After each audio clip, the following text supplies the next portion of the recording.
Good morning, Jonathan. So great to see you again. Wonderful Good to, morning, to, to Lloyd. Good to be here. yeah, wonderful to hear some of your story, and I'm just so looking forward to hearing a bit more as we just listen to the things that God has done in your life and where He's led you over the Yeah. last few decades. Would you just maybe just start us off with just a brief introduction to who Jonathan is, just a minute or so? Just tell us about who you are, what you're My up to. name is Jonathan Oloyede. My surname Oloyede means the wealthy one has arrived, or the one with honor has arrived. Nice. I'm still waiting for the money to show up. But God has been good. God has been fantastic. God has been gracious to me, and I can't complain. I lead something called the National Day of Prayer, and it's a movement of churches, individuals, activists, intercessors across the whole of the UK and beyond, gathering together to pray, especially at Pentecost, but other times in stadiums. We've done about 5 or 6 stadium events. I'm also the leader of the church plant called City Chapel. I'm happily married to my wife, Abby. We've been married several years now, since 1994, which makes it about 28 years this year.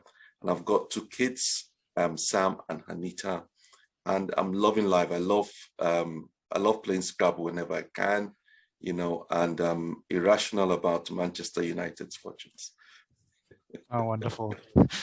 Yeah, fortunate for you, unfortunate for others, eh? Yeah, no, great. I'd love to just take you back, maybe to before you came to the UK. Tell us a little bit about, how you came to the Lord. You weren't always a Christian, so maybe just go back to childhood and Africa. How did you meet God? Just tell us about that journey, and what exactly happened. What what Yes. what, what sort of clinched it for you, and what happened after that? So I like to say that I was born here in England, but bred in Nigeria. My parents came in 1959 to England to study, and between 1959 and 1970, when we went back, that was when they got their diplomas and certificates. They came to train as psychiatric nurses, and they got back to Nigeria 1970, and were baptized into the whole African culture. It was different. The food, the atmosphere, the people. But I was only 3 then. And I remember shortly after, years after we got back, my dad came home one day and said, we're all going to be Muslims. And this is the reason for this was because my wider family were all Muslims. And my parents were not really practicing any religion. My mom would step over to the Methodist church every now and then and drag us, but we didn't know what the religion was about. And then he came and said, we're going to be Muslims. And then we all became Muslims and became members of the local mosque, began to support the central mosque in our area, and the Ahmadiyya movement, Muslim movement. I became part of the youth or the young Muslim association. I just remember all those years of at what we call Ileya, or a special festival for the Muslims, Eid Field, and we would kill rams and people would come down to our home. But I had this burning question, Lloyd, that couldn't be answered. And the burning question was, well, I'm here praying 5 times a day. We do all these prayers, but how come Allah doesn't speak to us? Why doesn't Allah speak to us? And that question started burning in my heart from the time I was maybe in my teens. But I'd tried to find the meaning of life and meaning of God myself. I read the Quran, I tried to read the Bible, tried to read some spiritual things, but nothing was making sense to me. My imam could not answer the question. My mom could not answer the question. My fervent uncle, who knew everything about Islam, could not answer the question. But I was a bit of a bright lad, and I got into medical school, and I ran into these interesting individuals who said, oh, God spoke to me. God said this to me. And I was curious for somebody who was seeking for God to speak to them. And I began to have some conversations with them about Islam, Christianity, they would meet every Friday or every other Friday in this village church, and they would pray from 12 midnight to the early hours of the morning. And they would invite me, but I wouldn't go because I was a Muslim. But one day, I woke up around 12 o'clock midnight. All my friends had gone to the nearest towns or back to the cities, and there was nobody, literally no one in the hostel. So I was quite lonely on board. And my other colleagues that had gone to this fellowship had left for their fellowship. So out of curiosity, I just thought, you know what, let me go see what they're doing there. So the village church was about a mile from where I lived. So I walked from my hall, Kuti Hall then, and I walked all the way to the church around 12 midnight. And as I walked in to this prayer meeting, it was ablaze with young people praying, for some on the floor, somebody was preaching, some people were standing, some people were sitting. It looked chaotic to my Islamic mind, because in the mosque, the women sit on one side and the men sit on the other side, and it's very orderly. But here, everybody was scattered, both male and female. People were being prayed for on the floor at the back, and somebody was preaching, people were standing, and I was wondering, this is quite chaotic. But I sat down, and as I sat down, I began to have this conversation with God. God began to speak to me. And he began to speak to my heart, and he said, receive my son Jesus. And I said to him, I said, God, I've been asking you to speak to me every day. And here I am. You know, the first time you decide to speak to me is in a church. And the Lord repeated, or God repeated that statement, receive my son Jesus. And I said, well, you'll be my God on one condition. You'll speak to me every day, deal or no deal. I didn't quite use those words, but I'm just using words that you could understand. And God said, deal. So I go to the front of this when the people are being prayed for. And somebody said to me, what do I want? And I said, I want Jesus. So they said, do you want to become a Christian? Now, my dad had told me that I mustn't become a Christian and I mustn't marry anyone from the Ijebu tribe. I'm Egba. For my Yoruba tribe is called Egba, and the rival tribe is called Ijebus. And I was in Ijebu territory. So my father said to me, had warned me, don't marry an Ijebu girl and don't become a Christian. So when they asked me, do you want to become a Christian? I said, I don't want to become a Christian. I want Jesus. So they didn't know what to do to me. So they put me to a side. And some people came to pray for me. And they said, you don't want to become a Christian, but you want Jesus. I said, yes. So they then said, okay, we'll give you Jesus. So they led me in this prayer. I can't remember what the prayer was. And all I remember was I had this spiritual explosion. I began to speak in some language. I just began to babble or something. And I had this I can't explain how I felt, but I knew that something had changed within me. And they were also happy, hugging me and welcoming me. And in my mind, I was thinking, I'm not going to become one of you guys. Then I went to bed that morning, and this is the crux of the matter of the story. I went to bed that morning, and then about an hour or two later, they came to wake me up because our hostel was on fire. And I woke up, and the whole of the bottom floor, because it's 2-story, the whole of the bottom floor was gutted out in fire. And I was thinking, how did I slip through this? We couldn't go downstairs. In Africa, the rooftops can be flat because they are building them in layers. So the rooftop was flat. So we ran onto top of the rooftop. And the next rooftop was about 20, 30 feet away. And the fire was raging, and the voice said to me, jump. Now, in the natural, this is not possible. There's no way I can. And I said, I can't jump. And the voice said with authority, I said, jump. So I run and I jump, and I was able to land on the other side. But my friends, or the other guys, could not jump. And the voice said to me, pray for your friends. Pray for your friends. So I kneeled down to pray for my friends. and I wake up, it's a dream. And I'm looking around and looking for the fire. And this voice says to me as I wake up out of that dream, it says, you've escaped from the fire. You can now do what you could not do before. Pray for your friends and your family to escape from the fire. And I knew that what it was saying was I had escaped from the fire of hell, because even as Muslims, we know what hell is. We have a theology of hell. So I knew that I escaped from the fire of hell. And I knew that whatever I did in that church enabled me to jump supernaturally. And my friends who were not yet Christians could not jump because they were not Christians. And if they became Christians, they'll be able to escape from the fire and cross over from death to life. And that was the crux of my salvation experience. And it made me realize that I knew that what I had done in that church was genuine and real. Wow, that is remarkable.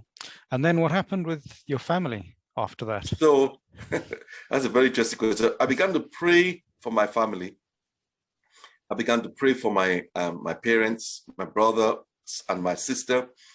I wake up one day and I'm looking at the clock, and the voice of God, I began to recognize it was the voice of God now. The voice of God said to me, your parents are going to walk through that door at 12, I think it's at 12:15 or 12:14, because it was in the morning. And so this is long before the internet, long before mobile phones. I mean, if my parents needed to get hold of me, they would call the church, the school office, or I had to call the school office to get home, to call home. So my parents just show up on campus and ask where I was and get me. That was in the 80s. So I tidied my room, and my parents came, because I didn't want them to know that I'd become a Christian. So I packed away all my Christian material, Bible and everything, tidied my room, and sure enough, at 12:14, just like the Spirit of God said, they walked through the door. And my mom was so impressed with my room being neat. She gave me money, and I was thinking, this new religion, it has a lot of benefits. But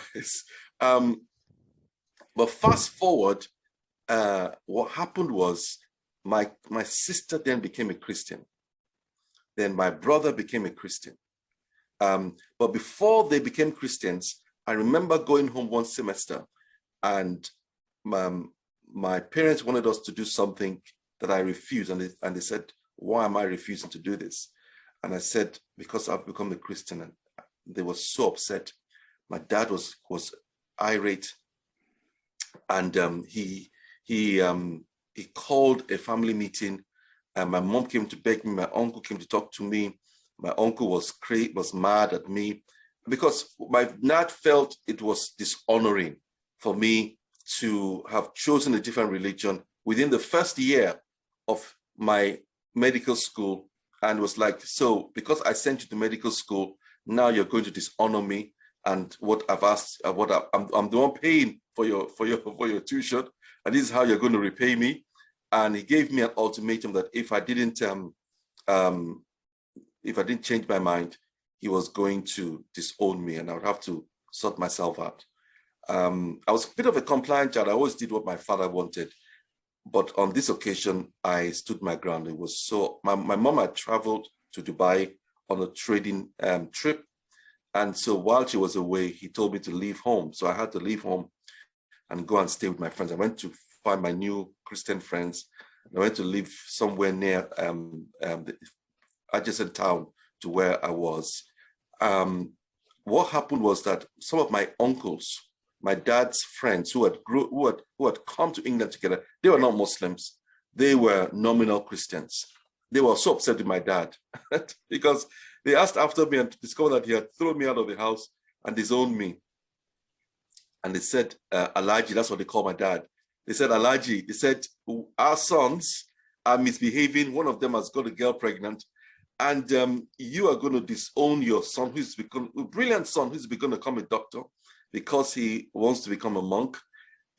So can we exchange sons?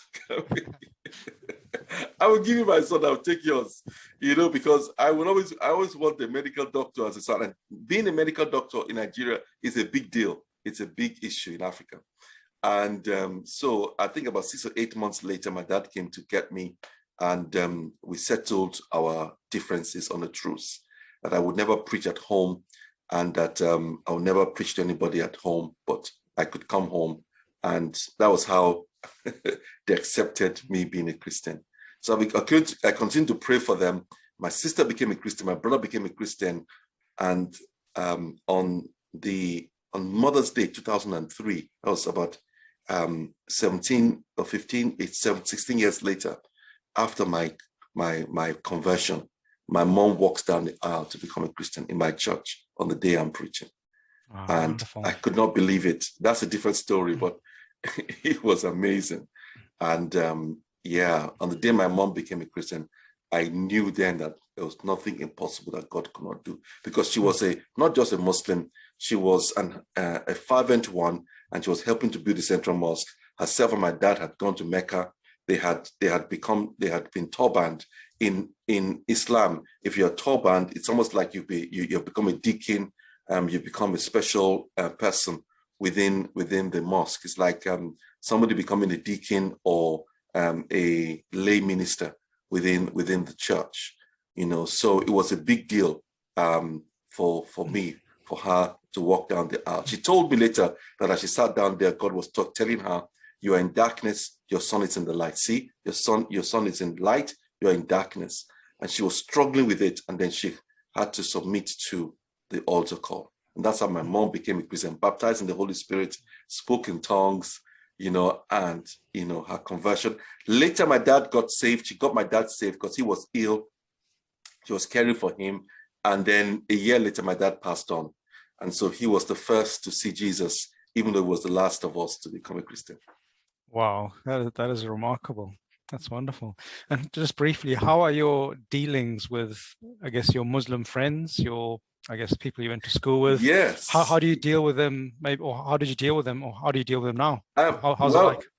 In the south part of Nigeria, in Lagos, where I grew up, Christians and Muslims, we kind of coexist without incidents. There's no religious wars or counter wars, but like I said, family tensions, issues kind of core with me and my dad has been an example.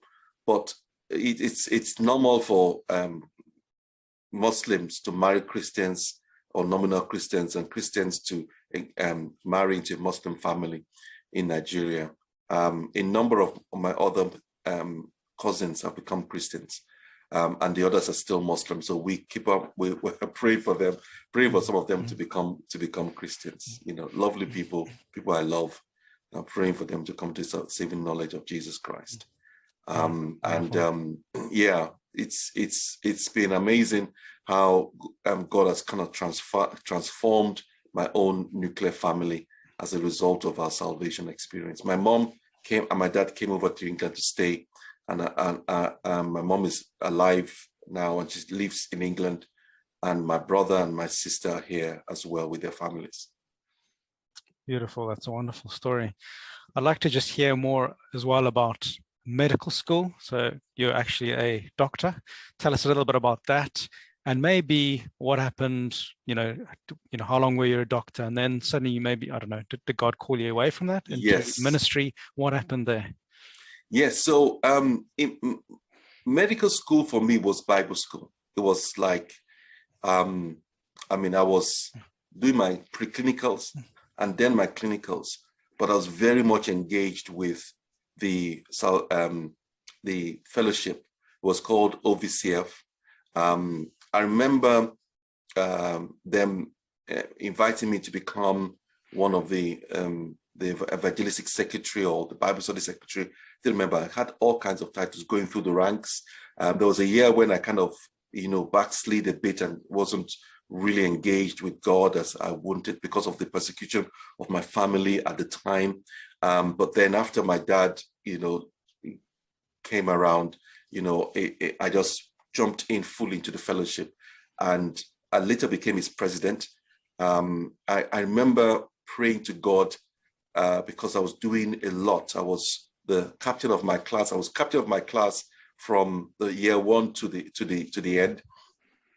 And I was captain of the club, which had these responsibilities, and I was also leading the fellowship. And we had clinical exams. The beauty of the fellowship was that it was almost like being in the book of Acts, because we were praying for people were being set free. I remember we'll pray for, we'll cast out demons. We'll be casting out demons from people, laying hands on people getting saved, baptized. It was because the young people are open and people are getting saved. And when they get saved, we'll then pray for them to get delivered. And sometimes we'll have demon confrontations, and the demons will have to leave them as we prayed for them and cast out those demons. And so that was the way we did it. That was just Christianity. We were brother this or sister that. You know, there was just so much love between the brethren. And so it was an incredible time when I began to pray to God, you know, and God enabled me to pass my exams.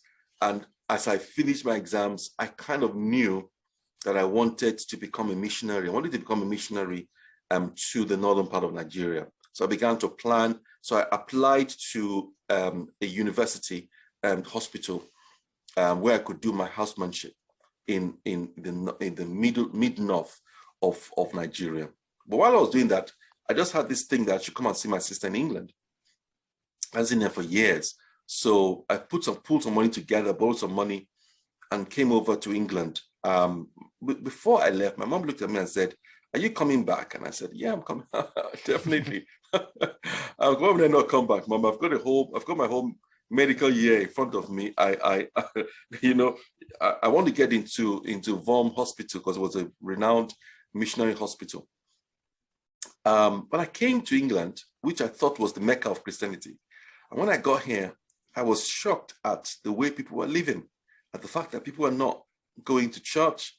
And it was almost like, it was before the internet. I'm sure if the internet existed, I would have been able to see firsthand how people were living as a result of the information. But we didn't have that information. We just had all these wonderful books of missionaries, of people that come to Africa, and their stories. I'd read all their stories and all the stuff. I mean, Smith Wiggles was one of my favorites, you know, one of the favorite stories I read from Bradford, and how God used him, the Elim, the Jeffreys, you know, how they planted the Elim churches, you know, and all kinds of stuff that was coming out of Africa, of Europe, especially England. So I thought England was the Mecca of Christianity. I thought if I get there, everybody's going to church. And so when I got here and the culture was different, I began to just pray. I was asking God, what's this about? And as I was praying or seeking God as to what England was at, God spoke to me, and this is exact what he said. He said, "Jonathan, you're not here by accident, but you're here by divine design.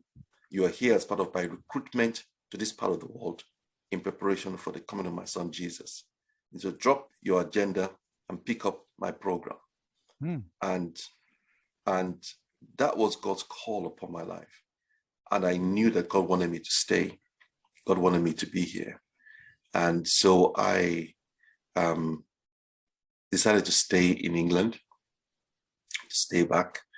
And I said to God, I said, the one thing you're going to do for me, they're going to change you have to change the weather, because I can't live in this ice box. There was ice on the streets. Never seen ice. How can you wake up in the morning and there's ice on the streets? The only place I'd seen ice in all my life was in the fridge. So I felt I was living it. And there's no way. So mentally, that was a mental challenge for me. I prayed for God to change the weather. God had to change me. And that was how I got involved with one of my medical friends, older medical friends and Christians of the fellowship who had been here with his twin brother and some others. I started the fellowship. So I was attending that fellowship with them. And that was how I met Abby, who later became my wife. Yeah, she loved prayer. I love prayer. In fact, some friends of mine had said, you know, when we meet, we're going to explode because we're both prayer people. So, yeah, and that was how we met. And she later, 2 years later, I proposed to her. She became my fiance, and we got married in 1994. And we were planting, the fellowship became a church plant in East London, and it just exploded. Lloyd, and that was how we began to. I was baptizing people almost every week. Young people were coming to the fellowship, and lots of people that they didn't have their own types of churches then, so they were looking for African, Nigerians, and others connecting. So it became a Nigerian youth church, young people coming together, connecting. You know, within a year or two of us planting the church, I think we were almost 300, and then 2 or 3 years later, we're hitting 600. So we had to find a separate building for it, and we found a building, another bigger building, which we bought. You know, we had the money. You know, so it became what they called a mega church. Within a short time, the church grew to 2,000, 3,000, and that was. And then we were planting other churches out of the church. Other people were going to plant churches, and we planted fellowships. We even planted one in Belgium. That was a disaster, to be honest, because we couldn't speak French. I don't know why we decided to try to attempt to plant a church in Belgium, but just the adventure, the cutting edge, the fervor we had for God, you know, that was how we planted church. I saw all kinds of miracles, people being healed, people being set free, people being baptized, then people started getting married, the young people started getting married, you know, and I began to marry them. I got married myself in 1994 with Abby. That was, you know, 3 years after the church became a church from being a fellowship, you know. So yeah, it was fantastic. Wow, incredible journey. And I guess, you know, looking back at, I guess, the first conversation you had when you got saved, you know, almost like this deal that you made with God. Will you speak to me every day? And God brought you. He's done that. He's faithfully brought you into that. But more than that, He's brought other people through you to love prayer, and you've got the whole nation praying. And there's, you know, in my mind, I'm just thinking of Wembley and other things that you've done. Can you just tell us a little bit about how you got so deeply brought into, you know, stirring the church to pray on such a large scale, and some of the touring you've done around the country over the last decade? How much time do we have? Because I could keep you here forever. The condensed version, please. Okay, I'll just do the highlights. condensed version. Yeah. Maybe I'll do the extended version some other time. But when we planted the church in East London and the bigger building, I started connecting with the local. I'm kind of community oriented, so I believe a church will have an impact on its community. So I began to visit and connect and venture out, and discovered other churches, most of them white churches. I discovered a group of churches that were meeting together, but they were mostly white. So I connected with them and let them know we had arrived, we were here. And I began to befriend them. One of the lovely gentlemen, whose name was Terry Diggins, he's passed on to the Lord now. It was called Neom Christian Fellowships. And I began to look, there are other churches like us, planted, you need to expand your territories. So I began to introduce them to other churches, other Black churches in the neighborhood. There was something called the transformation videos then, and that was very popular. And so I organized an event with them, and I brought the Black and white churches together to watch the transformation videos. One of the first ones about Latin America and the large fruits as they prayed against the drug cartels and all of that stuff. So that was a very powerful time, and that was a transformation time. So we turned the fellowship into transform Neom, from Neom Christian Fellowships. And I began to say, look, we need to pray. And I brought my prayer fervor to them. And so I said to them, we need to be praying every week. So we started praying every Saturday, praying for revival, praying for transformation, bringing leaders together. Ed Silvoso and his book, That None Should Perish, was also very popular at those times, about the prayer walking and all of that stuff. So we're doing all of that, connecting. And it was in the middle of that I began to connect with other prayer networks and people across London. We did something called Soul in the City, which I was instrumental and very involved with in London then, with Mike Pilavacci. And it was in the middle of all of this that I then I began to share with them some of the visions I'd had about I was praying one day, And in the middle of prayer, I was in this massive stadium. I don't know sure what I dozed off or was dreaming, or it was a vision I had. I can't recall. But all I know was I was in this massive stadium and Christians were praying, and it was filled with Christians praying. And the pulpit was empty. And we knew, I knew that the next person that was going to speak was Jesus. And the voice said that when my people gather, I'm the one that speaks. And I knew it was Wembley, but it did not look like Wembley because it did not have the Twin Towers. And it was a new stadium. And this was 1992. I didn't know what to do with the vision. So I discussed with some leaders and just forgot about it. And then a number of other visions of seeing young people coming out of everywhere praying. And then the vision I had another vision of lights, of people praying everywhere. And I had all these visions and dreams during the 90s.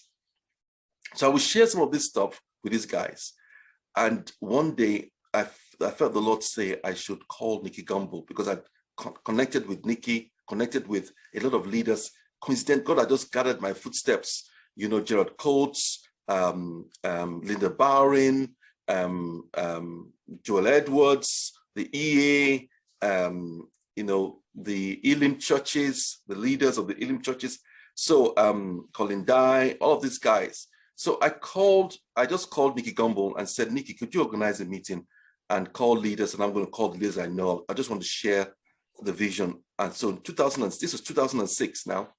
I came to share my vision with this 40 or to 50 key leaders.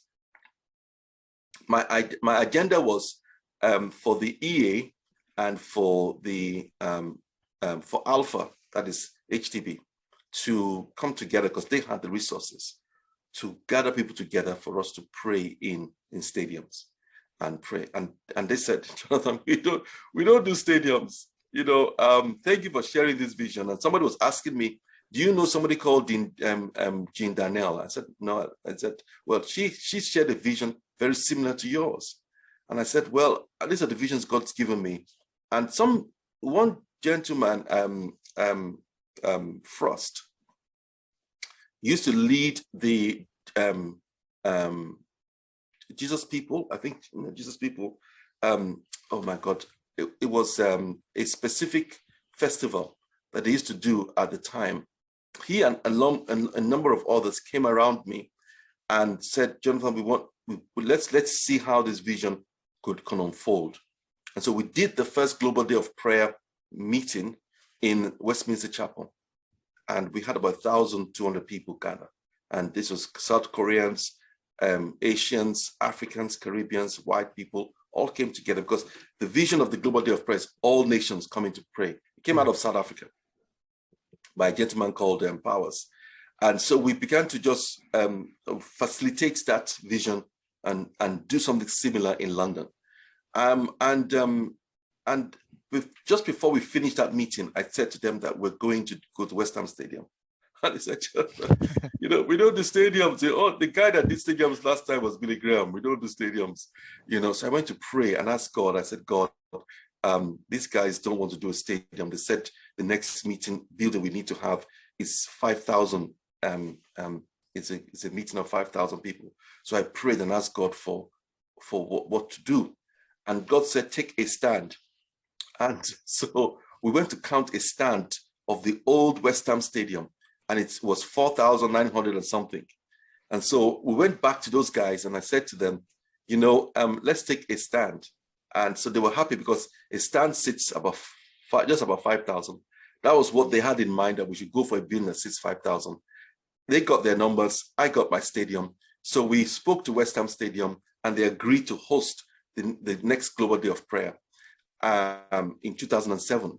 And then we put into the contract that I made sure to put into the contract that if the tickets go beyond the stand, we could expand and add more volunteers and St. John Ambulance, which is what they did. So when Premier Radio and others began to advertise it, we finished one stand in record time, and then another stand, and then another stand. On the day, Lloyd, we had about 20,000 people at West Ham Stadium in 2007, May 27, 2000. It was glorious, and it rained. And Black people don't come out when it rains. And they came out in their numbers. They came out in their numbers. The trains were blocked. They had an incident on the trains, and the trains could not get to the station. And a major arterial road that came along to Wembley, to West Ham, was blocked, called the A406. Somebody had jumped off a bridge to commit suicide. So there was a lot of people who could not get into the stadium on time, and yet we had 20,000 people. And so that God was faithful in setting that up, and that was the beginning of my journey. And I guess maybe next time we can talk about the whole journey to Wembley and how we did that. But God was faithful in bringing the people around the vision and starting the journey that began the story of stadiums in this nation. That's fantastic. Thank you so much, Jonathan. And yes, we're going to have more. We're going to have probably 2 or 3 episodes sharing a little bit more as the journey continues. So thank you so much for giving us your time. That's been a remarkable story. God bless you. Thanks a lot, Jonathan. You too.